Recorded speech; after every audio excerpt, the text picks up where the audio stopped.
Bonjour à toutes et à tous et bienvenue sur votre chaîne d'information régionale en ce vendredi 13 juillet. Un tour complet de l'actualité du jour, bien évidemment dans la région avec vos prévisions météo pour commencer. Et de bonnes nouvelles qui plus est, le soleil de retour durablement pour aujourd'hui vendredi et pour ce week-end, pour cette fin de semaine. Un temps en chaud et ensoleillé prévu, malgré quelques nuages bien sûr qui ne seront jamais bien loin. Des perturbations d'ailleurs parfois menaçantes, mais on devrait quand même rester à l'abri des orages. Côté température, les valeurs seront douces et agréables avec 20 degrés à Dunkerque et à Calais, 22 à Boulogne, 23 à Saint-Omer et 24 degrés à Lille. La météo complète bien évidemment et comme toujours après ce journal.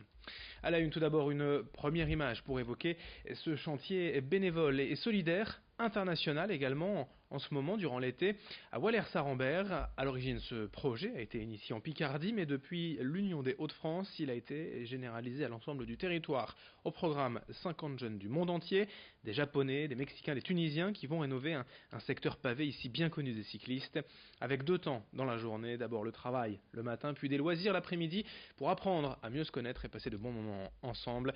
L'objectif c'est d'unir les citoyens du monde dans une période où les guerres sont encore bien présentes dans certains pays. Xavier Silis s'est rendu sur ce site minier de Walers-Sarambert, symbolique de la région, pour recueillir deux témoignages. Ce sont des jeunes qui vont en fait travailler le matin sur la rénovation de ce secteur pavé, donc ils vont en fait désherber le haut du pavé, ils vont faire des noues d'évacuation d'eau pluviale sur les bas-côtés, ils vont faire aussi un peu de pavage. Et après, bien sûr, l'après-midi est consacré à des activités sportives ou culturelles, sachant qu'on est quand même dans une région où il y a pas mal de choses à faire, à la fois sur le plan sportif et sur le plan culturel. Donc nous, on trouve ça très bien de réunir des gens de différentes nationalités, de différents milieux également. Ils ne se connaissent pas du tout, ils vont faire connaissance. Ils seront encadrés par deux animateurs de vie quotidienne et puis par un animateur technique. Dans tous les corps d'État, toutes sortes de métiers, il faut qu'il y ait, quelqu'un qui a 30, 40, 50 ans de pratique pour pouvoir montrer à ces jeunes bénévoles comment donc on fait des noues, comment on dépave, comment on repave, comment on nettoie une chaussée en pavé. Un jeune qui débute, il faut aller tout doucement, et puis il faut du temps.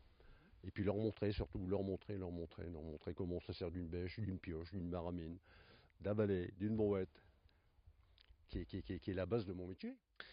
Autre actualité dans cette édition et également dans un tout autre registre. À la veille du 14 juillet, il est temps d'évoquer les festivités prévues partout dans la région. Des concerts, des balles populaires, des feux d'artifice, comme chaque année le programme est riche. Dès ce soir d'ailleurs ou demain dans la région. Pour vous aider à faire votre choix, Alexis Tessy a recensé les principales affiches au menu de ce week-end. On l'écoute. On commence par le programme de vos concerts dans la région. À Béthune, le 13 et le 14 juillet, plusieurs concerts seront organisés, dont celui de Martin Solveig, le DJ français, qui jouera le samedi. Scheim se produira, elle, à Hénin-Beaumont le 15 juillet, place de la République à partir de 20h30 pour clôturer la soirée. La veille, elle se produira à Saint-Amand-les-Eaux à partir de 20h. Plusieurs artistes se produiront aussi dans le Valenciennois. On peut noter Texas à Valenciennes, Black M à Onin, Christophe Willem à Anzin et Amir à Vieux-Condé. Plusieurs soirées musicales seront aussi organisées sur le littoral avec notamment des soirées hommage à Johnny Hallyday à Calais et à Outreau. Dans la métropole, on peut noter les concerts de Nolwenn Leroy à l'hippodrome de Marc-en-Barœul. Kinvey se produira, lui, à la Madeleine. À Lille, plusieurs bals populaires seront aussi organisés le 13 juillet au soir, notamment celui du Vieux-Lille qui fêtera ses 20 ans. Le 14 juillet, on pourra aussi assister au traditionnel défilé Boulevard de la Liberté à partir de 11h. Et comment parler du 14 juillet sans parler des feux d'artifice? Ils auront lieu le vendredi à Roubaix, Marcq, Seclin ou Villeneuve-d'Ascq et le samedi soir à Lille, Tourcoing, Boulogne-sur-Mer, Calais ou Valenciennes. Alors, concernant tout de même les feux d'artifice, il y en a tellement ce soir et demain, autant se rapprocher directement de votre mairie ou consulter Internet et les sites dédiés. Dans ce journal, on va parler bien évidemment de football à 2 jours de la finale de la Coupe du Monde France-Croatie dimanche à 17h. Dans la région, les Croates sont bel et bien présents. Ils ont d'ailleurs fait la fête mercredi soir lors de la demi-finale contre l'Angleterre. Certains ont suivi le match au bar Le Switch ou bien à Lille. À l'issue de la victoire, la fête a duré une bonne partie de la nuit, tout comme celle vécue la veille par les Français.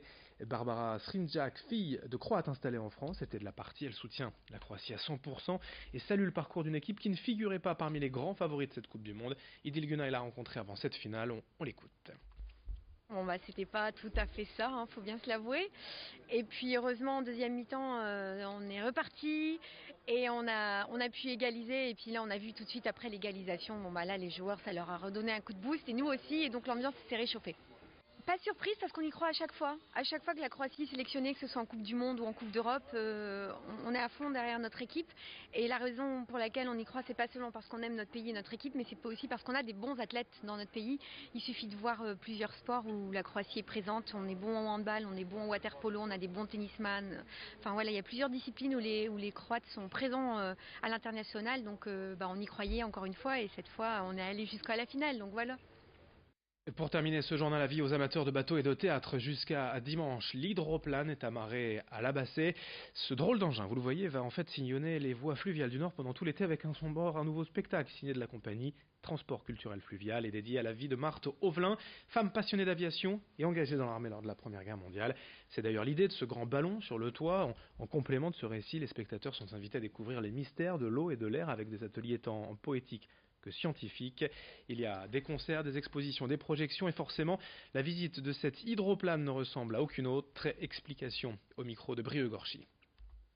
Le message essentiel par rapport à Marthe Auvelin, c'est que malgré les épreuves de la vie, elle a su tenir son rêve très proche d'elle et le réaliser, c'est-à-dire voler en ballon, ce qui n'était pas courant à l'époque. Et puis surtout en tant que femme, il a fallu qu'elle s'impose et qu'elle prenne sa place et fasse entendre sa voix. Et elle a une façon toute simple de se relier aux éléments qui l'entourent. Et elle observe, c'est une observatrice aussi bien que concernant l'eau et l'air. Et on a vraiment souhaité, nous avec le cercle, de rendre ça le plus visible possible. Et pour ce faire, on prépare un peu les gens à l'ondologie parce que bon, c'est pas si simple d'y arriver et de s'ouvrir à la poésie, à l'invisible. Fin de ce journal, merci à vous de l'avoir suivi, merci de votre fidélité.